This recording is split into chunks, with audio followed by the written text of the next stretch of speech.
Hello everyone, welcome back to my channel. Today I am ranking the 6 brand new films I watched in the month of November. Beginning at number 6, this may surprise you, but I am putting Emilia Perez. Emilia Perez I did stream on Netflix, and the main reason why I wanted to watch this movie, number 1, is because it's probably going to be an award season contender. And number 2, it's a musical. And I do enjoy musicals. They don't come around very often, even though the past couple of years we've kind of had more of a surge with musicals. But if there's any kind of musical out there, I would like to check it out. So for those two reasons, I was curious about the film. Plus, it seems like everyone that has seen this movie absolutely loves it. So I put it on and I'm watching and I'm watching and my interest is fading and it's fading. I was enjoying the movie until about halfway through. And then I don't really know what happened. About halfway through, I just completely lost interest. And at one point, I think I picked up my phone and I was scrolling. And then I said to myself, what am I doing? I'm supposed to be watching this. I don't know. I'm not really sure what happened with my viewing experience versus everyone else's that has seen this film, but for me, Emilia Perez it didn't impress me. And I don't mean to offend anyone by saying that. This film was not for me. Now, don't get me wrong, I can appreciate the message that they were trying to send with this movie. And that's the part that I was invested in, the very beginning of what was happening, the complete transition. But halfway through, it lost me. So unfortunately, because of that, Emilia Perez, I believe I gave it a 2-star out of 5 on Letterboxd. I don't know, it just did not work. Now, performance-wise, solid performances from everyone. Personally, for me, the standout is Zoe Saldana. Even though I will say her character really didn't develop all that much throughout the movie. I expected just a little bit more. And then another problem for me with this musical is that when you have a musical, there's usually a song or two that really stand out. And when you either leave the theater, if you're seeing something on Broadway, or if you've seen a movie and you're leaving the theater, a couple of the songs stay with you and you're able to sing them. They're stuck in your head. It may be annoying. That wasn't a problem with Emilia Perez. There was no song that really stood out. I could not name a song. If you had a gun to my head, I could not name a song at all. Now, I'm not saying the songs were not well done. That's not what I'm saying. But what I'm saying is no song was memorable. And that's a problem because, for example, with Wicked, 2 songs right off the bat that I could name, and I'm not a mega fan of Wicked or anything, but right off the bat, Defying Gravity and Popular. I know those songs, I know how they go and the rhythm and everything, but when it comes to Emilia Perez, I couldn't do that. So for me, that's a problem and that's an issue. So because of that, because of all of those factors, that's why I had to put it at number 6. At number 5, I put My Old Ass. My Old Ass, this title, it kills me every time. I streamed My Old Ass on Amazon Prime. Now, I did want to check out this movie at the theater, but unfortunately, it really wasn't there for very long at my local theater, so I missed out on it. And then when it came to Amazon Prime so quickly, I was excited because I wanted to watch it. And so this is like a coming-of-age story. A girl takes some mushrooms with her friends, like in the woods. They're partying it up. And I think it's like her last summer at home. So she's kind of just doing whatever she wants to do. So she takes some mushrooms and she hallucinates the older version of herself, played by Aubrey Plaza. And that was kind of like the factor of why I want to watch this movie, because Aubrey Plaza is very entertaining to me. And that's also the reason why it's at number 5, is because there wasn't enough of Aubrey Plaza in the movie. She's there for about maybe 15 minutes total. like the beginning hallucination, and then there's a long stretch of time in the middle where there is no character of Aubrey Plaza in there, no older version of herself, and then she comes back around towards the very end. So I would have liked to have seen just a little bit more of her incorporated. I mean, she was like on the phone with her younger self, but I don't know, that just didn't really work for me. This was like just an average coming of age movie because the shtick of the film is having the younger self side by side with the older self. I thought that was going to be consistent throughout the entire film because that's kind of what the trailer projected. But what the trailer did was just combine every single scene that these two versions of one person were together in one trailer, which was like a cut down 15 minutes. So it was kind of misleading, just a little bit. I enjoyed watching the movie, don't get me wrong, but it wasn't like an ultimate standout. It was average. I mean, compared to the other heavy hitters that I have on the top of this list, my old ass was not going to be number one. So it lands at number 5. Cute coming of age film, just average. I gave it a 3 or a 3.5 star. All right, now we're moving on to 4th place. And I think this is going to surprise you the most. Don't hate me because I do want to give the film a second chance. But 4th place, I put Wicked.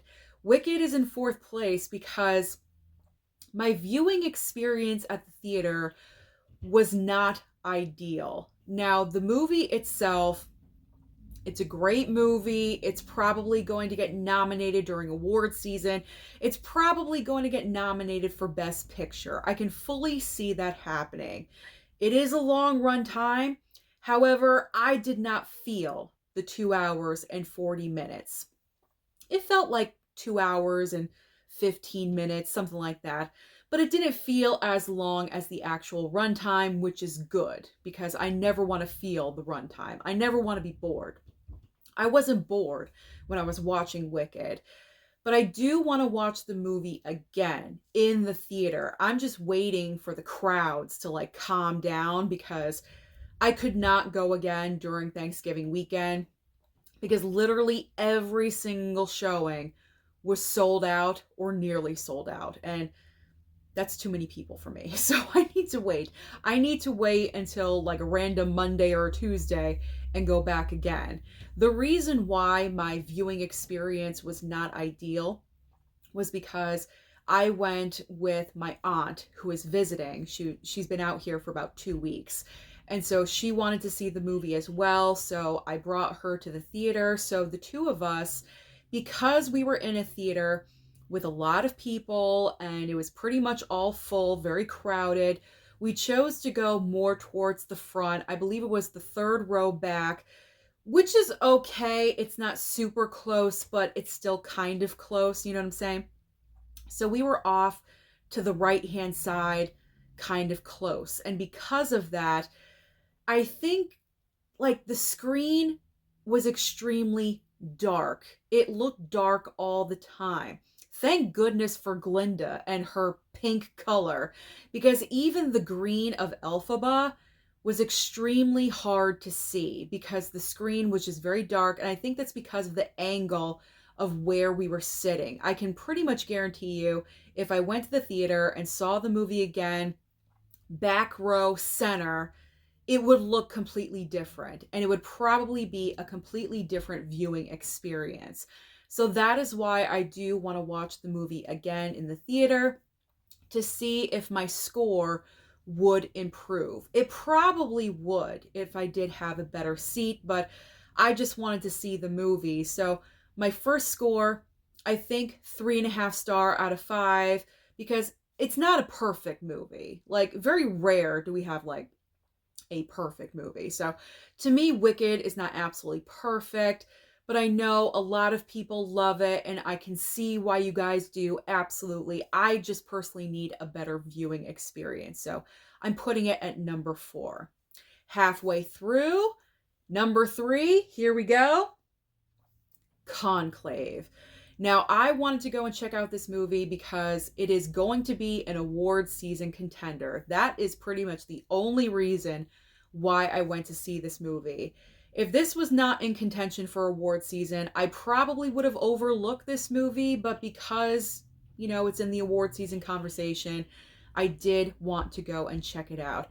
I'm so happy that I did. This film was just so amazing, powerful. The performances were on point. Ralph Fiennes deserves an Oscar for this performance. He is so overdue for one. I think we all know he was robbed of an Oscar for Schindler's List back in 1994, 95. He really, really does deserve one. But this movie is extremely strong and powerful because it is all about deciding who is going to be the next pope. The pope dies right in the beginning of the movie, and so all the cardinals have to get together and perform the conclave, hence the title of the movie. And they have to vote. They have to come to a decision, majority vote, of who is going to take over as the next pope. And there's items revealed during the course of the movie of the favored cardinals that could become the pope. There's secrets that are revealed, and it's actually kind of juicy. So it was nice to watch that. It was entertaining. Stanley Tucci also is like the more standout performance, even though I could have picked like four other people. I mean, this really is an ensemble movie, but it does focus in more on like four or five main characters. But Stanley Tucci, to me personally, was the other standout of the film. And Isabella Rossellini, who plays a nun, kind of like the head nun of the group. That's what it seemed like anyway. She does have a small role, but I think she could very possibly secure herself a supporting actress nomination because when she is on screen, you just cannot help but look at her, pay attention to her, and she's just so commanding when she is there. So her role is smaller, but I do think it is possible that she could get recognized during award season with a supporting actress nomination. So I am rooting for Conclave, in particular for Ralph Fiennes, because he really, really does deserve it. This is one of the best performances he's had in years. So I personally enjoyed Conclave. It's not the kind of movie I would watch all the time. It's not going to be a comfort movie or anything like that, but it is an interesting film, and I am happy that I did go and watch it.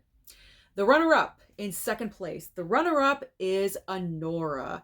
I had a really great time with this film. There's really no complaints about the movie, except for the fact that personally for me, it ran a little bit too long. Now, if you're unfamiliar with Anora, pretty much it's kind of like a modernization of Pretty Woman, because you have Mikey Madison, who plays a stripper.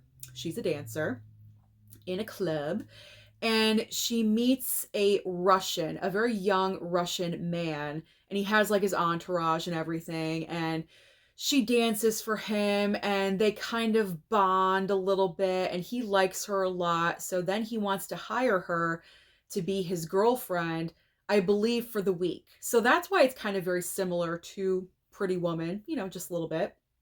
Instead of an escort, we are dealing with an exotic dancer. Easy switch in and out. So she agrees, and I think he pays her like $10,000 or $15,000 to be his girlfriend for the week. And for the entire week, they are living it up. They are partying. They're going to clubs. They're having sex, literally all over the place, like any which way. Like they're just doing it all over the place. So just to let you know that, don't watch this around the kids, okay? Because there's nudity and sex everywhere. So they really like each other. They have a great connection, and they decide to get married randomly in Vegas. And then, of course, his parents find out. And so his parents send kind of like the goons that work for the family over to like break this up. And that's where the movie, takes off. That's like the first half, and then the movie takes off into the second half. I mean, Mikey Madison, I mean, she's done movies, obviously. She was in Scream 5 and, other that's like where I know her from personally. I'm not familiar with anything else that she did before Scream 5. So that's like my go-to reference when it comes to Mikey Madison.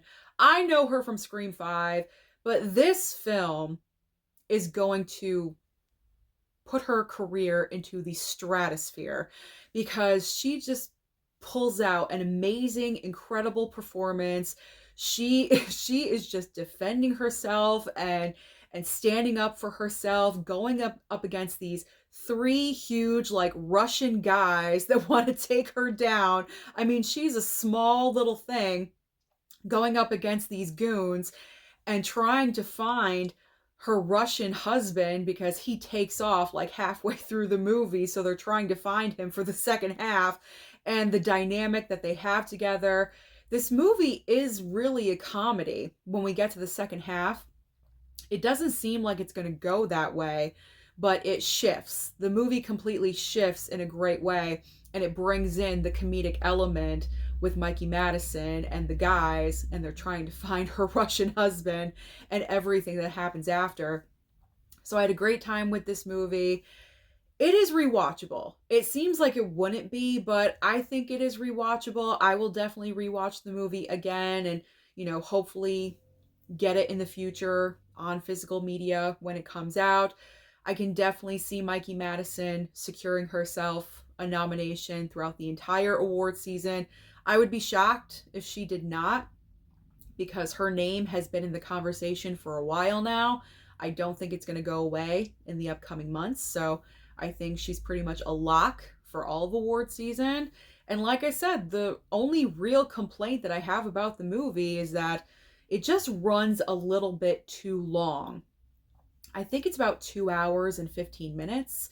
I would have been more comfortable at like 2 hours, maybe an hour and 50, because when we get to the second half, things kind of get a little bit too repetitive. And so that's where the extra length of the movie comes in. If they just shorten things up, if scenes were edited out just a little bit, it would have been absolutely perfect to me. But that's a small complaint. I gave it 4 stars. I really enjoyed the movie, and I do recommend you watch it as well. But my number one film for the month of November is Heretic. This was an amazing film led by Hugh Grant with an absolutely incredible performance. His best performance that I've seen in a really long time. Not that I've seen every single performance that Hugh Grant has given over the last couple of years, but man, this performance was insane.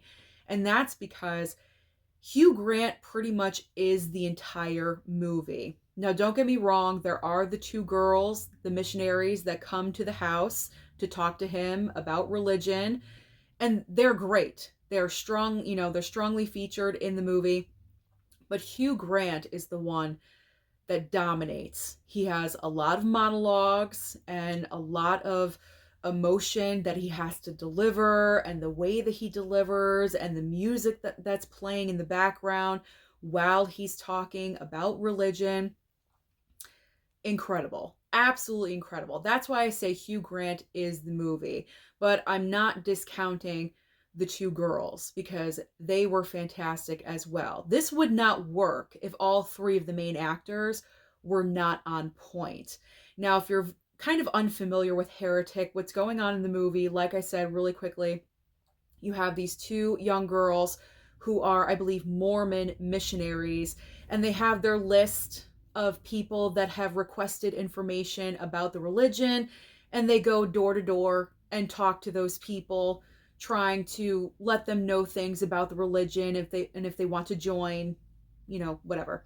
I'm not really familiar, but I'm talking about it in my terms. So that's pretty much what's going on. So Hugh Grant, I guess, signed up for these 2 girls, or for someone to come and speak to him about the Mormon religion. So these 2 girls innocently show up at his house. He opens the door. He seems normal. he seems like a normal guy and very nice and very funny. And so the girls kind of let their guard down and they go inside, and they usually need a another female if they're going inside with a male. And he says, "Yep, my wife is in the back. She's making a blueberry pie." And oh, it just everything sounds good, right? Everything just sounds good when it doesn't. It doesn't. And it takes a little bit of a turn. And that's all I'm going to say, because I really want you guys to check out Heretic for yourselves. It is an incredible movie. Now, the reason why I put Heretic at number one above Anora, because my only real complaint with Anora was the runtime, and that landed at number two. So, what makes Heretic so much better than Anora? Well, the reason for me is because personally, I am not big on religion. I believe there is a higher power, but I have not been to church. I can't even tell you the last time. It's been a really, really long time. I believe I do not have to go to church to believe in God. I do that on my own time. That's how we like to believe in this household. So for me to watch a movie like Heretic, where religion is the subject, religion is the number one topic of this movie, and for me to be invested in this film and to be continually like listening and interested in what is going on, the dialogue that's being said, I truly was on the edge of my seat watching this movie. I wasn't bored. And like I said, Hugh Grant has a lot of extensive dialogue, a lot of extensive monologues, talking about religion. You would think I would be bored with that or not interested, but because of the performance from Hugh Grant, it was the exact opposite. I was interested. As I said, I was on the edge of my seat, wanting to know, where is this going? Where is this going? Where could this possibly lead to?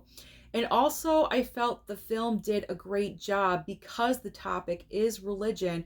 The way the script was written, I really don't think this movie would have offended anyone that's highly religious, because you do have to think of that as well.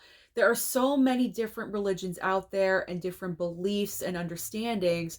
So for a movie like this to really kind of just, go out on a limb and focus in on religion, because religion is kind of a taboo topic. It's like you don't want to talk about religion at the dinner table or politics or anything like that. It's always off the board, so that way you're guaranteed to have a good time. But with this movie, that's all that it's about. So the way the script was written, the writers, whoever wrote this, really had to focus in and make sure that they were not offending a lot of people with this movie. It's more thought-provoking. I really do have to say that. It is a thought-provoking movie. And when you watch it, you may be changing your mind. I don't know. But that's what I really loved about it. So the combination of Hugh Grant and the fantastic script that was written, the performances from everyone in the movie, I just cannot help but put Heretic at number one. So that is my ranking for all 6 movies that I watched in the month of November. So comment down below and let me know what brand new films you watched at the theater or on streaming, and what is your ranking. Don't forget to like and subscribe before you leave, and I'll see you next time.